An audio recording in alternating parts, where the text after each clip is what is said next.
Assalamualaikum warahmatullahi wabarakatuh. Perkenalkan, nama saya Rahmat Ramadan dari Fakultas Humaniora, Prodi Bahasa dan Sastra Arab.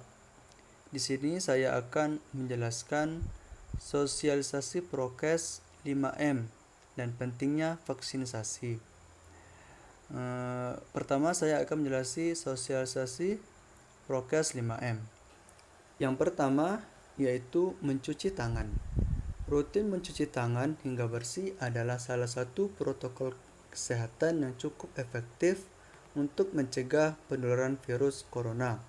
Untuk hasil yang maksimal, kamu disarankan untuk mencuci tangan setidaknya selama 20 detik beberapa kali sehari, terutama saat sebelum memasak atau makan, setelah menggunakan kamar mandi, setelah menutup hidung saat batuk atau bersin.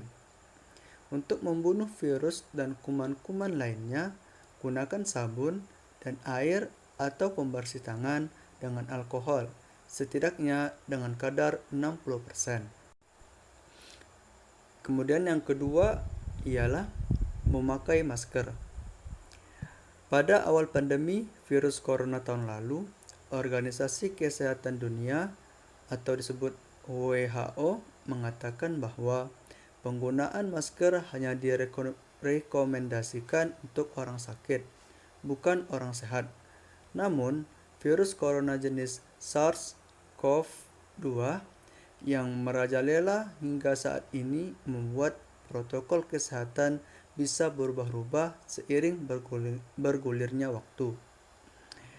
Beberapa waktu selang kebijakan WHO di atas, WHO akhirnya mengeluarkan himbauan agar semua orang atau baik yang sehat atau sakit agar selalu menggunakan masker saat beraktivitas di luar rumah.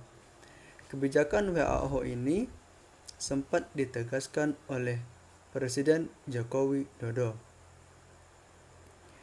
Protokol kesehatan virus corona terkait masker pun semakin digalakkan di beberapa negara. Di Amerika Serikat, Center for Disease Control and Prevention atau CDC memperbarui pedoman terkait penggunaan masker.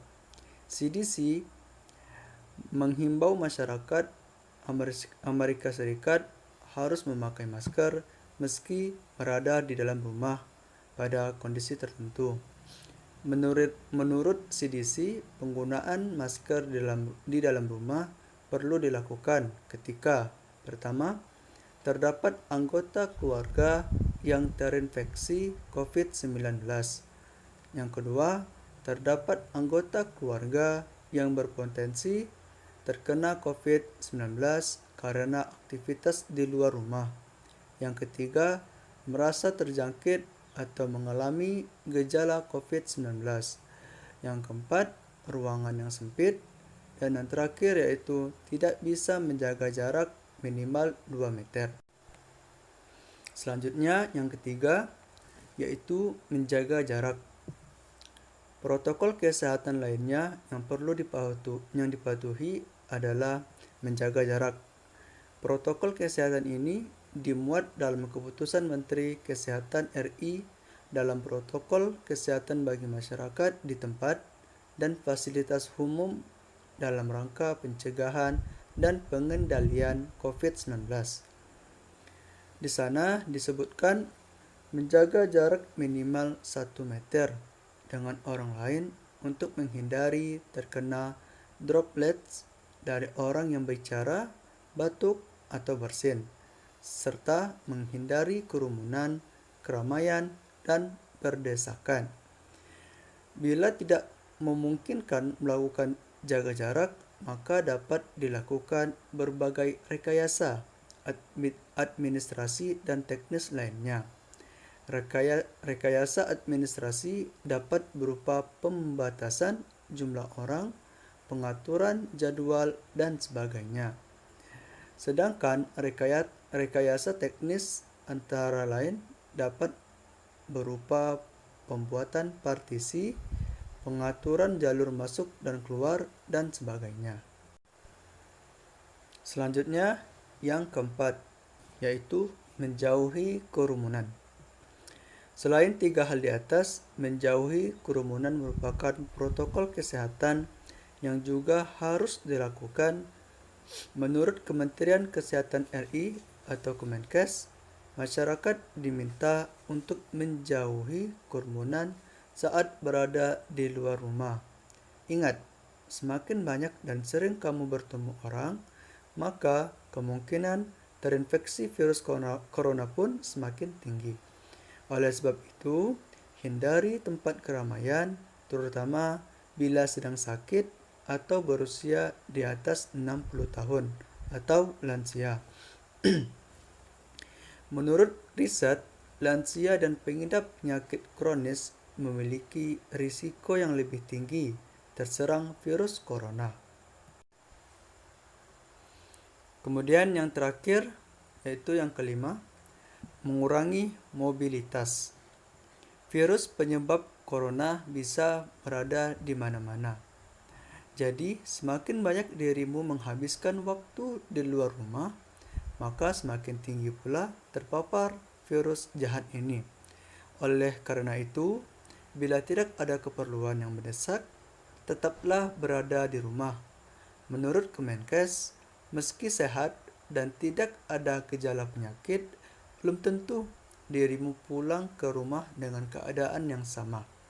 Pasalnya, virus corona dapat menyebar dan menginfeksi seseorang dengan cepat. Oke, selanjutnya saya akan menjelaskan materi tentang pentingnya vaksinasi.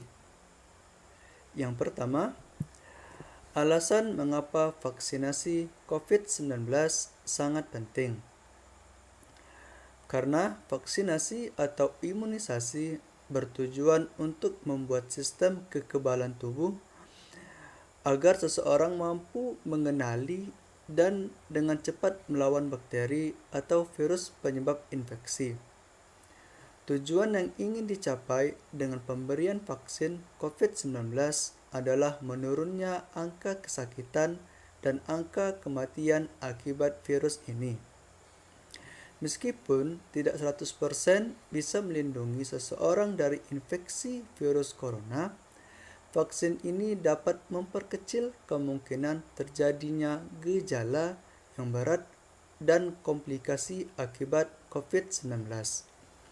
Selain itu, vaksinasi COVID-19 bertujuan untuk mendorong terbentuknya herd immunity atau kekebalan kelompok. Hal ini penting karena ada sebagian orang yang tidak bisa divaksin karena alasan tertentu. Orang yang tidak dianjurkan untuk menerima vaksin atau tidak menjadi prioritas untuk vaksin COVID-19 antara lain anak-anak atau remaja berusia di bawah 18 tahun dan orang yang menderita penyakit tertentu, misalnya diabetes atau hipertensi yang tidak terkontrol. Jadi, dengan mendapatkan vaksin COVID-19, Anda tidak hanya melindungi diri sendiri, tapi juga orang-orang di sekitar Anda yang belum memiliki kekebalan terhadap virus corona.